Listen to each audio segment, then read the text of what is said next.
હું મારી મુખ્ય વાત કરવા માંગીશ। જે મહુવામાં જે ઘટના બની છે અને આપણા જે કોળી સમાજના આગેવાનને જે ઢોર મારવામાં આવ્યો છે તેની અવળા માર્ગે જે ગેરમાર્ગે તમને કહું જે તપાસ ન કરી અને આરોપીને સાવરવાનો પ્રયત્ન કરનાર બગદાણાના પીએસઆઈને તાત્કાલિક ધોરણે ડિસમિસ કરવામાં આવે એવી અમારા શિહોર શહેર અને તાલુકાની માંગણી છે। તેમજ અમારા આખા સમાજને રોડેસડેના ડીએસપી રીમાબા ઝાલા જેને પણ તમને કહું તટસ્થ તપાસ નથી કરી અને કેસને ક્યાંક ને ક્યાંક અવળા માર્ગે લઈ ગયા છે તેની પણ બદલીને અમારે એનું પણ ફરજ મૂક અમારે ડિસમિસ કરવાની અમારી માંગણી છે। આજે અહીંયા જે મોટી સંખ્યામાં જે સોશિયલ મીડિયાના માધ્યમથી જે લોકો ઉપસ્થિત થયા છે એ સૌ મિત્રોનો હું આભાર માનું છું। સાથે સાથે જે પત્રકાર મિત્રો જે ન્યૂઝ આવૃત્તિના તંત્રી રિપોર્ટર મિત્રો જે અહીંયા ઉપસ્થિત હતા એમનો પણ હું આભાર માનું છું।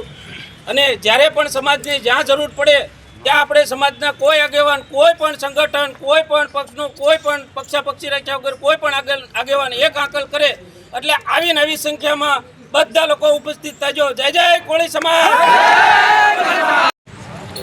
તમારું નામ સાહેબ? મારું નામ સુરેશભાઈ છગનભાઈ ચૌહાણ છે। અખિલ ભારતીય યુવા કોળી સમાજ ભાવનગર જિલ્લાનો મહામંત્રી છું।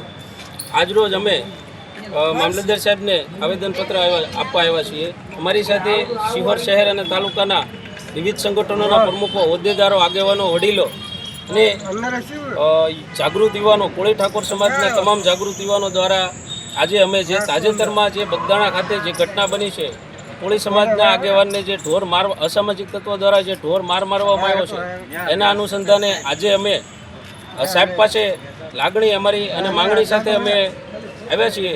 અમારી માંગણી કોળી સમાજની એટલી જ છે કે જે એફઆઈઆરમાં જે આરોપીનું નામ ફરિયાદીના જણાવ્યા મુજબ જે લખવામાં નથી આવ્યું એ એફઆઈઆરમાં ફરિયાદીના જણાવ્યા મુજબ તે આરોપીનું નામ સામેલ કરવામાં આવે અને જે તે સમયના તપાસ અધિકારી બગદાણા પોલીસ સ્ટેશનના પીઆઈ ડાંગર સાહેબ છે તેમની પણ બદલી કરવામાં આવી છે।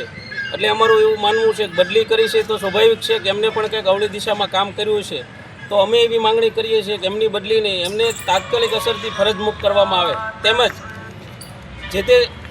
જે તે કેસના તપાસ અધિકારી જે ડીવાયએસપી ઝાલા સાહેબ છે તેમને પણ ફરજ મુક્ત કરવામાં આવે। તેમના દ્વારા પણ આ આખા કેસને અવળી દિશામાં લઈ જાય આખા ગુજરાતના અમારા સમગ્ર કોળી સમાજને રોડે ચડાવવાનું જેને કામ કર્યું છે તેને પણ તાત્કાલિક અસરથી ફરજ મુક્ત કરવામાં આવે। અને જાણવા પણ મળ્યું છે કે ગઈકાલે જે અમારા કોળી સમાજના પક્ષાપક્ષી રાખ્યા વગર તમામ ધારાસભ્યો જે મુખ્યમંત્રી સાહેબને મળ્યા હતા ત્યારબાદ સીટની પણ રચના કરવામાં આવી છે।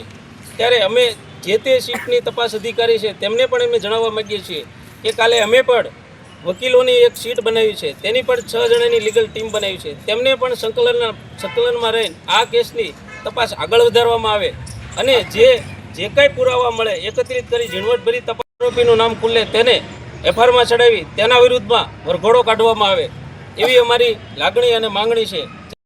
જો આ એસઆઈટીની રચના પછી પીડિત નવનીતભાઈને સંતોષકારક તપાસ કરવામાં જો ન આવે તો તમે શું કરશો કોળી સમાજના તમામ સંગઠનો?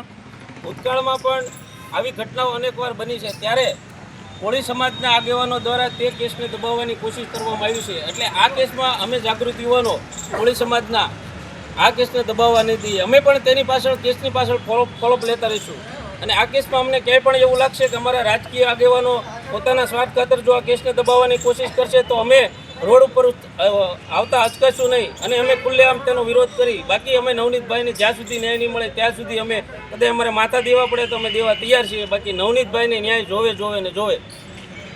જય જય ગરવી ગુજરાત, જય ભારત, વંદે માતરમ, ભારત માતા કી જય।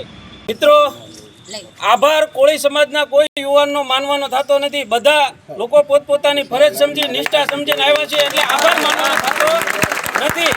આભાર તો હું પછી માનીશ